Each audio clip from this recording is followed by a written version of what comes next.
If you want a lesson in how to write time travel, then you have to read this book because it'll be really important for you if that's something that you're wanting to do in your own books.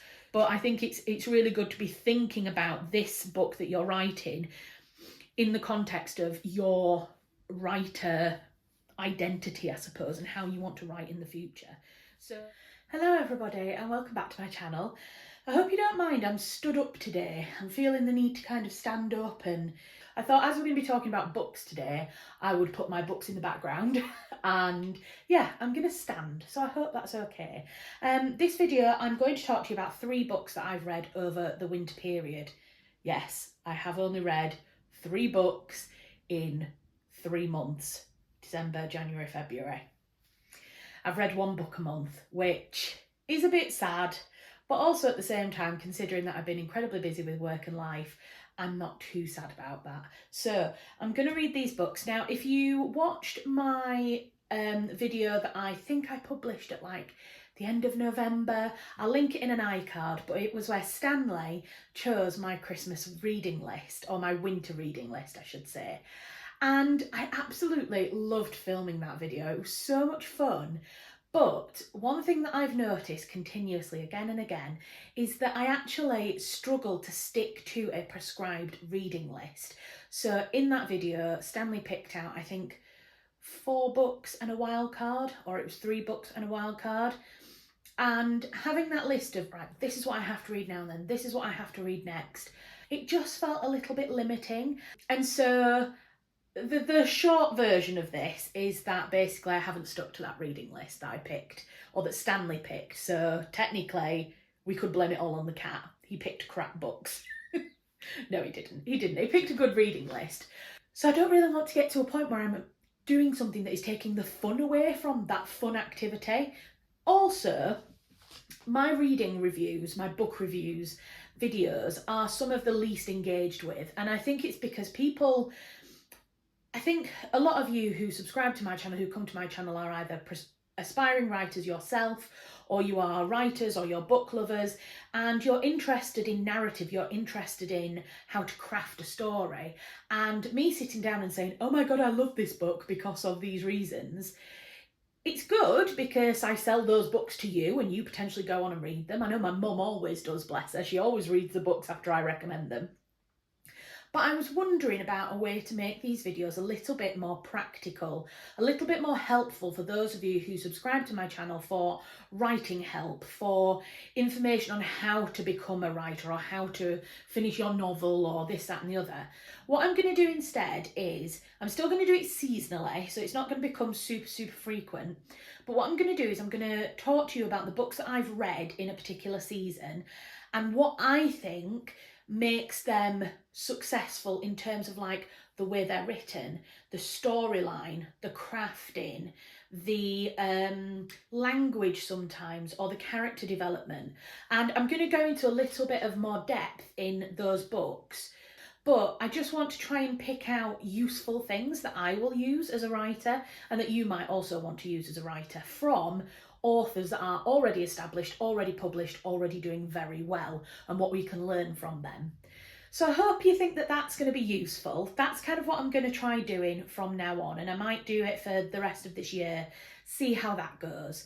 So without further ado, I've got 3 books that I've read that I'm going to review for you, and we're going to look specifically at the way that they're written and what I think makes them a successful book. So the first book that I read before Christmas was A Death at Fountains Abbey by Antonia Hodgson, and this is actually the 3rd book in a series with Thomas Hawkins is the name of the protagonist, the main character, and I'm going to come back to that in just a second, but this one, like I say, is the 3rd. It's set at Fountains Abbey, obviously, by the title, A Death at Fountains Abbey, in North Yorkshire. There's quite a lot just to unpick from that in terms of what makes it successful, so maybe we will dive into that straight away. I think the fact that Antonia Hodgson is doing this kind of like serialised version of writing is really good for 2 different reasons. Firstly, just as a writer, if you can start writing books that have the same character in the same time period, but they're like independent stories, but they lead on one from the other, then it gives you a ready source of writing. Like, it gives you longevity when it comes to writing novels. You can write your first one and you can say to the publisher, yes, but this is going to be a series. I envisage that book 2 might be set in this time period and will deal with this story, and then my protagonist in book 3 will go on to do something else. I don't know at what point Antonia Hodgson got a book deal. She may have just got a book deal for her first book, which was called The Devil in the Marshalsea, which was set in the Marshalsea prison in London. And then following on from that, she may have said, actually, I'd really like to continue with this protagonist. I've got another idea for another book. Or it may be that she went to them and said, look, I've written the first one, but actually I've already got the second and third book plotted out. I don't know, but I do know that writers who have these kind of like serialised stories do really well. Look at people like Agatha Christie, who has Poirot stories. You know, that is one character, and every murder that he goes and solves is an independent book. So you can read them independently, but it just makes it easier from the sense of a writer. You know your character, you know the time period they live in, and those settings and things are already created. So you can bang out the books quicker. I'm not saying quickly, but quicker than if you're having to come up with a brand new world and a brand new character every time you write a book. And I think people like familiarity. People like to be able to say, oh, it's Thomas Hawkins, which is the main character of this book. It's Thomas Hawkins. I loved his character. He's like an anti-hero. He's a bit of a rogue. And I really want to see what happens next in his life. And so you're already invested in that book before it even comes out. So I think that's a really, really clever thing to consider if you're writing a book, is definitely to think about whether that book has the potential to become a series with your protagonist or with the setting. You know, it doesn't have to be that the main character is always in it. It can be that the setting is always the same, but you bring in new characters. The second thing as well, and I'm going to go on to talk about this a little bit more in... Actually, it's quite interesting. It's a theme that runs through all 3 books, which is setting, picking unique settings. I feel like this is something that might be quite unique to historical fiction. So if you're not intending to be a historical fiction writer, this might not apply to you, but I think it probably could. And that is picking a unique or very well-known setting for your book. So Fountains Abbey, if you live in the south of England, or if you don't live in England, if you're watching this from, say, America or Europe, Fountains Abbey might not be on your radar. But for anybody who lives kind of north of the Midlands in the UK, Fountains Abbey is really famous. It's one of our biggest monastic ruins in the country, and certainly in the north of England. And it's almost like a rite of passage for most young people to go to Fountains Abbey for the day, either with school or with college, and to go and have a look around. And I went with college. I went with my mum and Alan many, many years ago, and then me and Tom recently went, and I actually took this book with me. I hadn't read it at the time, but I took it with me to get some really cool shots for Instagram. Oh, tell me you're trying to be a bookstagrammer without telling me you're trying to be a bookstagrammer. Anyway, that vlog is on my channel if you want to watch that. It's a nice little kind of walk around. So, like I say, if you can't physically visit, you can go and digitally visit via my video. And like I say, I think setting it somewhere like that, I know the place, I know Fountains Abbey. I'm already excited to see how this story is going to play out at that place.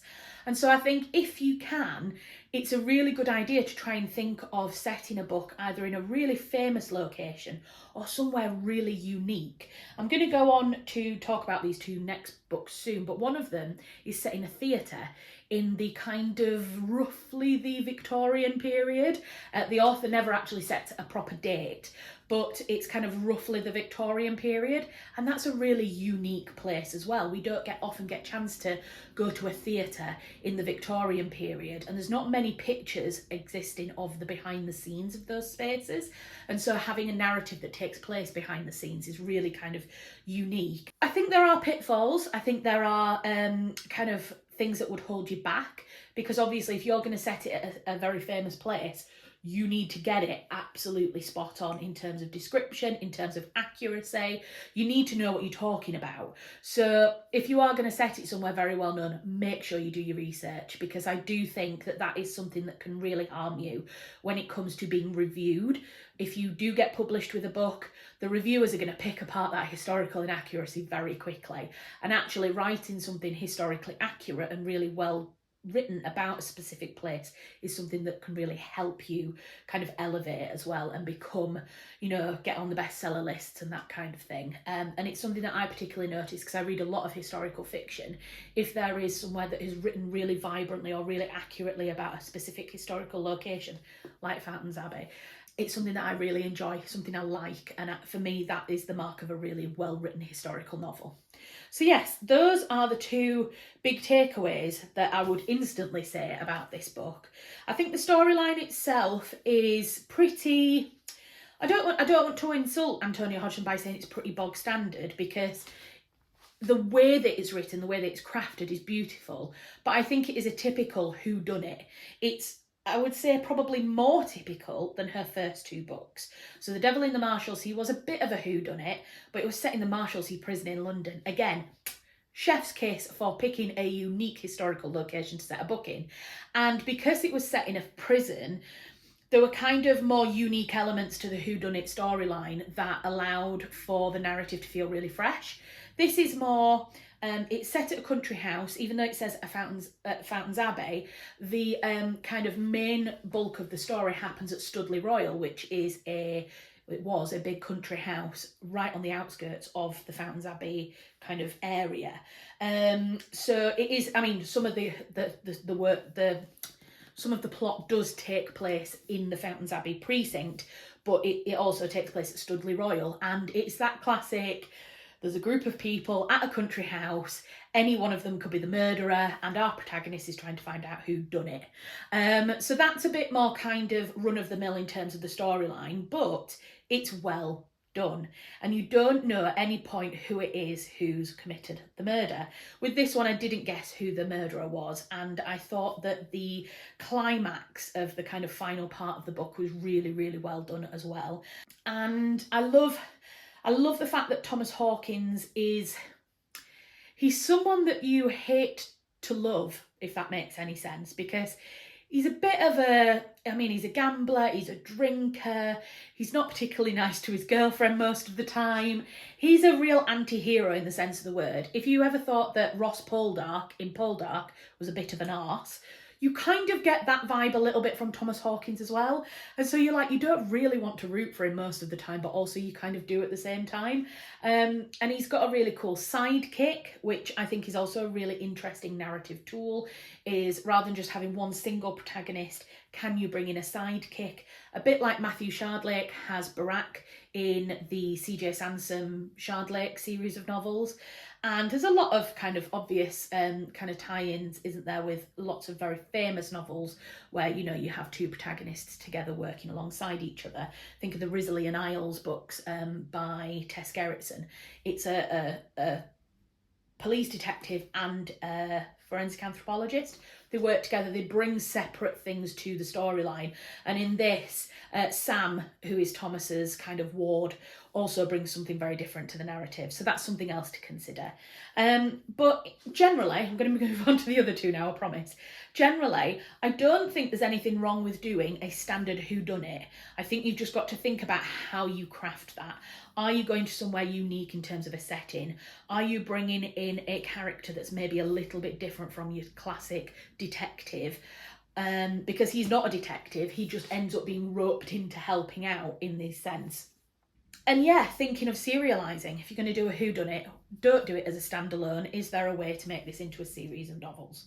So yeah, highly, highly recommend Antonia Hodgson. She's quickly becoming my C.J. Sansom stand-in, and I actually have the next book in the series, which is called The Silver Collar, which I am going to be reading very shortly. So yes, highly recommend. If you haven't read The Devil in the Marshalsea, that's the book to start with of hers. And yeah, let me know if you are writing a whodunit or a mystery book, and let me know what is potentially unique or different about your book and how you're going to write it.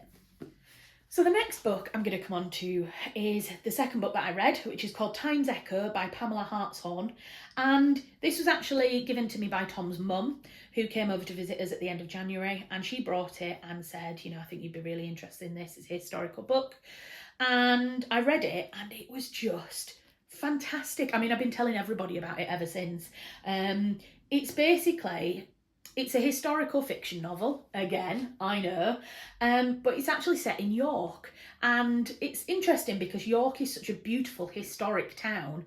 Obviously, I'm from Yorkshire. I'm obviously going to love York, but everybody loves York. People from far and wide. Our friends from America who came to visit us last summer wanted to go to York. It's such a snapshot of medieval England that I'm surprised that more books aren't really set there. One of C.J. Sansom's books, which is Sovereign is set in York, and that's really, really well done as well. This is set a little bit earlier than the period that is covered in Sovereign. This is set in 1577. So it is that just before the dissolution of the monasteries or just after? I think it's after, actually, isn't it? It's interesting because even though it's set very clearly within that turbulent Tudor period, there is no reference at all to what's happening politically or socially within the wider context of the Tudor world. This is, yes, it's in York, and yes, it's 1577, but it's very, very focused on one family or one very small community in the town. So that's something to bear in mind. I do think that this probably could have done with a little bit more kind of expanding on that world of medieval York. But having said that, there was a lot going on in this book. I said that weird. There was a lot going on in this book, and I think that obviously the writer had to pick and choose what she was doing. So I say it's set in 1577. It's actually a time travelling book. So the main character is called Grace, and she lives in the present time. I think, when was it written? Because I don't think it's a massively modern book. When I say modern, I think it's like 5 or 6 years old. 2012. So it's 11 years old is this book. So it was published in 2012, and it references the Japanese Boxing Day tsunami. So it is very kind of, it was contemporary when it was written, but obviously it's 10 years old now in terms of the narrative. But Grace was caught up in the Boxing Day tsunami. It's completely changed how she lives her life. And she finds herself coming back to York because her godmother has died, and she is acting as the trustee of the will for her godmother, and she's selling her godmother's house that's in the centre of York. And very soon after she moves there, she finds herself kind of falling through time to 1577, and she embodies the character of I always pronounce this incorrectly. It's Hawise, and I always pronounced it Haywise because there was a character in a Elizabeth Chadwick novel called Shadows and Strongholds, which I first read when I was 17. It's one of my favourite kind of young adult books, and the main character in that was Haywise, and I always pronounced it Haywise. And then in the back of this book, it tells you how to pronounce it, and it's not Haywise at all. It is Hawise.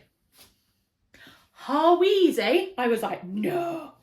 So Hawise is the main character in 1577, and Grace embodies her story, and it's so fascinating how these kind of two parallel storylines have been interwoven throughout the book. And I think this is something to really consider if you're thinking about writing a historical novel that kind of dips in between two time periods. It's something that I'm doing a little bit in my Lighthouse novel, because we're set in the early noughties in the present day in my book, but we time travel slightly back to the late 1700s, early 1800s, when smuggling and wrecking was going on the coastlines.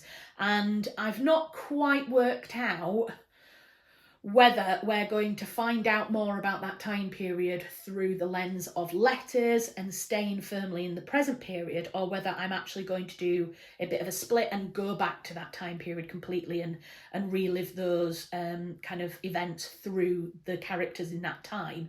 You see this quite a lot. People trying to decide in historical novels whether they do want to do that time shift or something like that. And a lot of people tend to do it by chapter breakdown. So you'll read a chapter in your contemporary protagonist, and then all of a sudden time will switch. And as you go into the next chapter, you get a date at the top. So it might go back to 1577, for example. And then that chapter starts, or that section of the book starts in the new timeline.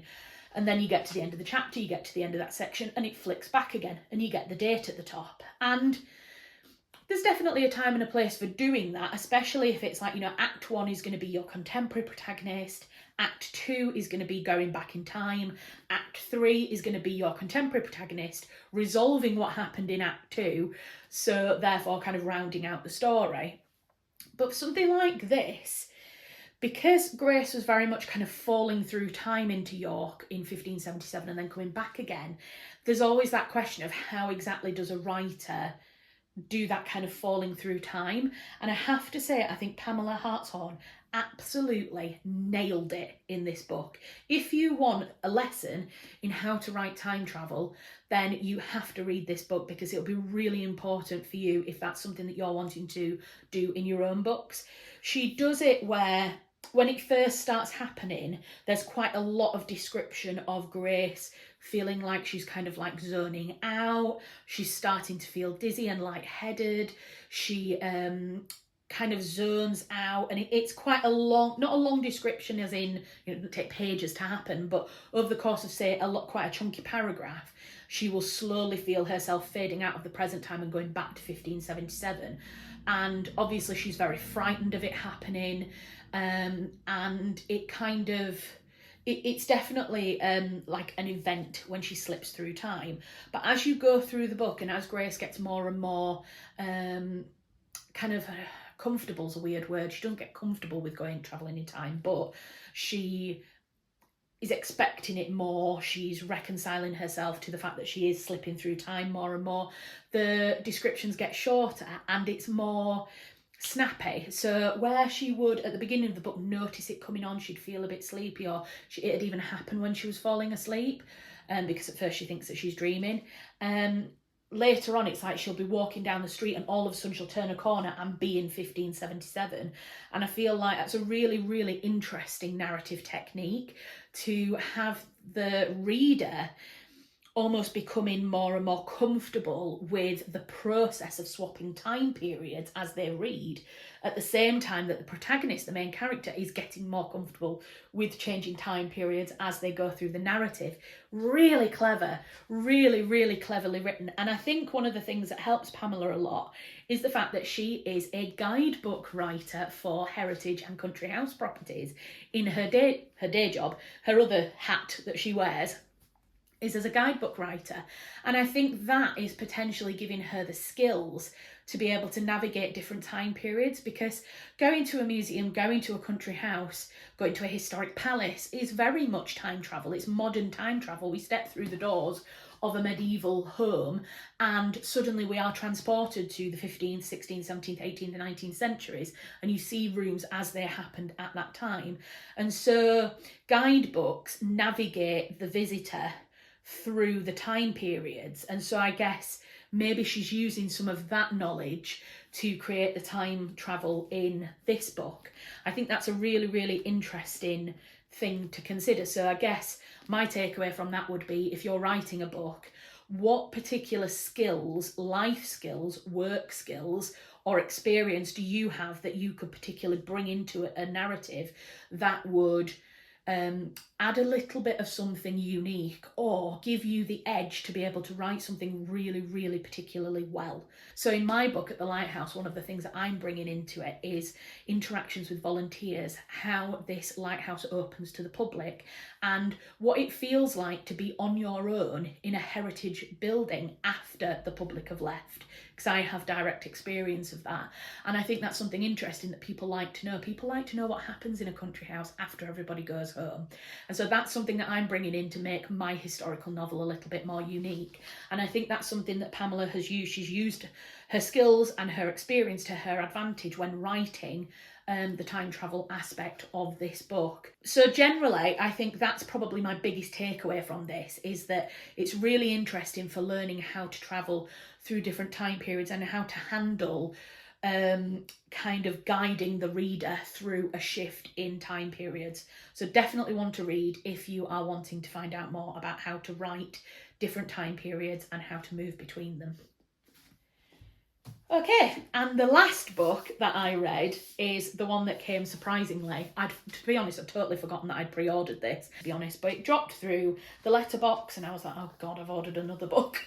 Tom's going to kill me. And then I opened it and I was like, I don't care if he kills me. This is amazing. I've been waiting for it for ages. And it's the new Laura Purcell book. It's The Whispering Muse by Laura Purcell. Now, I've said this again. I'm absolutely gutted that either Laura or her publishers decided to drop the cutout book covers that they did for the first couple of books. The Corset and The Silent Companions had these beautiful, like, they were hardback, but they didn't have a dust jacket. They were like printed hardbacks. And then they had a cutout feature with like a picture underneath it. I just loved it. It was so unique. And I'm a little bit sad that they haven't decided to stay with that. But nevertheless, it is a really beautiful cover. And it is a signed edition. So I've got my first signed copy of a Laura Purcell book. So just to be a total fangirl. And yes, it was, like I say, not anticipated to be a read for this season, but I couldn't help myself. Anyway, The Whispering Muse is set again in that kind of dark Gothic Victorian / Edwardian period. So one of the things that I really like about the way Laura Purcell writes is that she doesn't date any of the elements that happen in her book, but just purely by her skill in describing place, clothes, character, you instantly know that it's Victorian London. And I think that is such a skill. Definitely something to consider if you're struggling to kind of like think about when your book might be set, especially if you're doing a historical novel like this. It's kind of thinking about, okay, well, when do I want to set this book? Do I want to set it in a historical period? Do I want to set it in the present day? But you don't want to say it was the 23rd of July 2023, which there's nothing wrong with doing that if that's something that you do want to do. But if you're struggling to see the point of putting a date on, maybe have a read of one of Laura Purcell's books, because I don't think it's necessarily needed. I think if you can do a really good description of the place and the character, I think you can get away without having to be uber specific on dates. The other thing that Laura Purcell doesn't really do, although she does slightly more in this one, is she doesn't always talk about place in terms of a city. This one is definitely London because it deals with the West End Theatre and it talks about St John's Wood as well. But some of the other ones, the Corset, for example, never explicitly mentions London, but you assume it is London, or one of the other kind of like Victorian centres like Bath or like Manchester or something like that, although they're not set up north. So it's interesting. I think if you're, again, trying to kind of do a historic novel that you know what you want to set in a particular time period, but, you know, setting it in a very specific place in a specific time means that you have to do an awful lot of that historical detail that I was talking about with the first book. If you want to be more vague, then this is definitely the book to read, because it'll show you how to craft that vague but very visually stimulating set. And that's something that Laura Purcell does really well. She is quite vague in some of the books as to where it is, but you can if you have a mind's eye, which is something that I realised recently, that some people don't have a mind's eye. They can't make mental pictures in their mind. I think it's called aphantasia or something like that. Absolutely bonkers. I have such a vivid mind's eye that sometimes if I'm thinking in my mind's eye, I become blind to what is actually physically in front of me, which is really bizarre. But yeah, she writes, does Laura Purcell, very visually, so that you can instantly see what smog-filled London looks like. Or especially this book, The Whispering Muse, is set at a theatre. It's called the Mercury Theatre. I did have a look, and I don't think the Mercury Theatre was ever a proper Victorian theatre. I think she's kind of basing this on places like the Adelphi in London, and it's very much the most, I would say 90% of the book takes place at the theatre. So obviously there are references to kind of other things that go on in London at the time in the theatre world. She mentions St John's Wood, which is where one of the characters live, where the protagonist goes to live at one point. So yeah, I mean, it's a very good book. I think this goes back again to what I was saying earlier about picking a unique setting. It's set at a theatre, but because the main character works in the costume and dressing department, she ends up being able to give the reader a real backseat view, a behind the scenes view, of that theatre. So you get to go into the wardrobe mistress's rooms and you get to see the main protagonist making sewing dresses, which made me think of the corset. You get to see how some of the sets were painted. You get to hear about how just on a performance evening, how people will stand in the wings and watch what's going on, and the prop master and the director and all these kind of people become part of the narrative. They're kind of the extraneous characters that kind of come in and kind of help with the plot and the process of the story. And I think that's really unique, and you can tell that Laura Purcell's done a lot of research into theatre history and the ways that theatres operated during this time. And so again, that goes back to kind of my first point really, which is around picking a really unique setting to be able to set your books. And I think Laura Purcell sometimes she does that really well, and sometimes it's more the storyline itself that is unique, or the main character that's unique. So the corset was set very much in just a generic Victorian city, but it was the person, the character, who was a seamstress, and being set in a very kind of specific dressmaker's shop that made that really unique. So I'd never read any other book that had been set in that kind of place. And it's the same with the Whispering Muse. I think I've never read, there may well be out there, but I've never read a book that is set in a Victorian theatre where so much of the storyline takes place off the stage. So the main character isn't an actor or an actress. And it made me think of the death of William Terrace, who was a Victorian actor, and he was actually murdered outside a theatre. Was that the Adelphi? I'll write it on the top, I can't remember. He was murdered outside the stage door of a theatre in the Victorian period. And interestingly, his ghost has actually been seen at a number of underground stations in London. And if you've ever watched the Haunted London Underground documentary, which is one of my favourite documentaries ever, I watch it a lot, they talk about the ghost of William Terrace and the guy who saw him. So it made me think a lot of that, of kind of I suppose, the superstition of the theatre. And so, yeah, it's that kind of that mystical world of theatricals that I think Laura Purcell really captures really well in this book. And I think, when we talked about right at the top about serialising a book, and I did say that if you don't want to use the same main character, you can use the same place. And that is something that Laura Purcell does really well. She always writes in this kind of Gothic, Victorian period. So I suppose what I'm saying with something like Laura Purcell is, if you're going to read it and kind of pay attention to description of place, but non-specific description of place, and trying to pick out how Laura Purcell makes her books unique from the others. Because I think that's something that obviously us aspiring fiction writers, we're all just focused on book one. Just finish the first book, get the first book done, get a publisher, get that out there.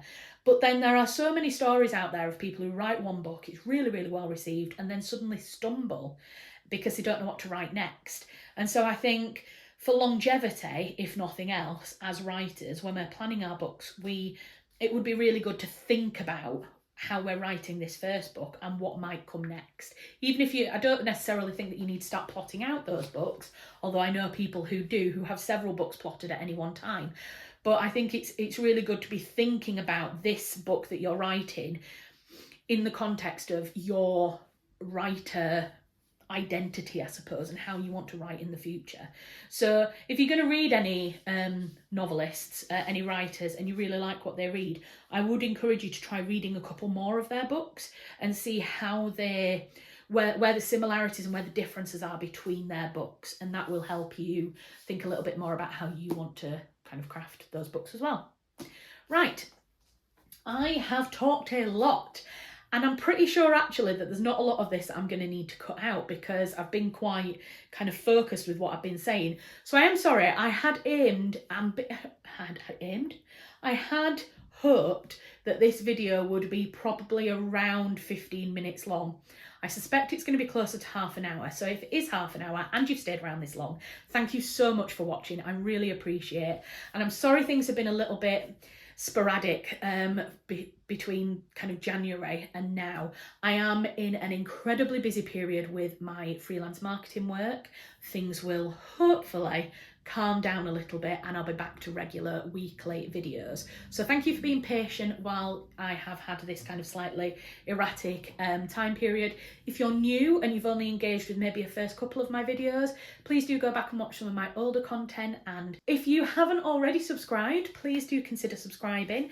I know that quite a lot of people who watch my videos are subscribers, but if you've watched one or two and you haven't yet hit that button yet, I would really appreciate it. I'm trying to get myself to 1,000 subscribers this year, so that would really help. And if you're already subscribed, please do consider sharing this video with friends or family or on your own social media. It'd be really great to get the word out there a little bit more about what I do. So thank you very much. And let me know if you liked this new style of video. Did you like me kind of going more into the kind of narrative tools that the writers have used? And if you have any questions like how does a writer do XYZ? How can I do this in my book? Let me know. Any questions, put them in the comments and I can always include those in the next video that I do. All right, guys, thank you very much. Take care, stay safe, and I will see you soon.